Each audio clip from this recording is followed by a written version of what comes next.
మనకున్న సమస్య crony క్యాపిటలిజంతోనా sir? లేకపోతే క్యాపిటలిజంతోనా?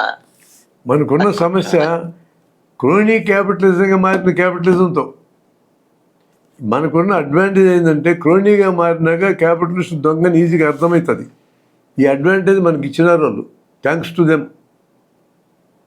కొత్త క్యాపిటలిస్ట్ అయితే మనం పోరాడడం చాలా అర్థమయ్యేటట్టు చెప్పాలి. ఎంత అంటే దోపిడీ జరుగుతుంది వర్కర్ని చెప్పడానికి. ఇది వరకు నేను ఎకనామిక్స్ క్లాస్ తీస్తాడు గంట పట్టేది నాకు.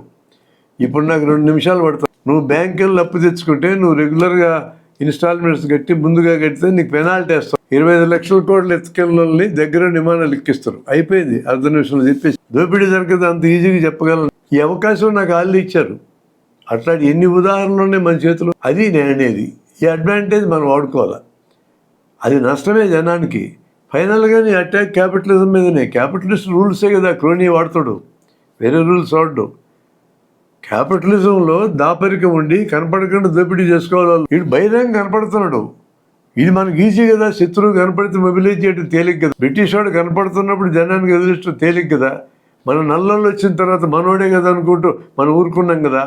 మన కులమోడికి మంత్రి పదవి ఎందుకు పోరాడాలనుకుంటున్నాం కదా. మన కులమోడు ఎవడి కోసం పనిచేస్తున్నాడు, మంత్రి పదవి తీసుకొని మనం ముంచడానికి పనిచేస్తున్నాడు అనే విషయం మనకు అర్థం కావట్లేదు కదా. మన కులమేడే మన కుల సంఘానికి నాయకుడు ఉంటే మనోడు అనుకుంటున్నాం.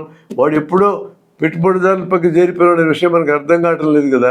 ఈ అర్థం కాంతనాన్ని వాడుకుంటాడు క్యాపిటలిస్టు. మనకి అన్ని రంగాల్లో చూపిస్తాను నేను. ఇప్పుడు అర్థమయ్యేటట్టు కనపడ్డాక మనకి అడ్వాంటేజ్ ఇచ్చాడు కదా. కాబట్టి మొత్తం వీళ్ళంతా ఒకటే. మనకి పోరాటం చేయడానికి సౌలభ్యం కలిగించినారు క్రోనీలు, కానీ పోరాటం చేయాల్సింది క్యాపిటలిజం మీదనే. కార్పొరేట్లుగా మారిన ఆ లెవెల్కి పెరిగిన క్యాపిటలిస్టులు మన దేశం జనాన్ని దోసకు తినడం సాగులకి.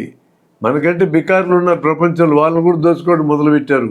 చిన్న పార్ట్నర్ కింద చేరినారు ప్రపంచంలో. పెద్ద పార్ట్నర్లతో పోటీ వస్తుంది వాళ్ళకి.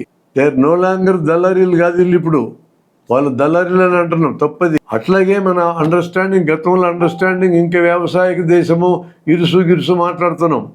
ఎప్పుడు ఎత్తిపోయిన ఇవన్నీ మొత్తం క్యాపిటలిజం కింద మారిపోయిన దేశం అని నా అభిప్రాయం. నీ డైరెక్ట్ ఫైట్ను క్యాపిటలిజం, కార్పొరేట్ క్యాపిటలిజం మీద నీ దాడి ఉండాలి. దానికి అవసరం టాక్టిక్స్ అండ్ స్ట్రాటజీ నిర్మించుకోవాల్సిందే.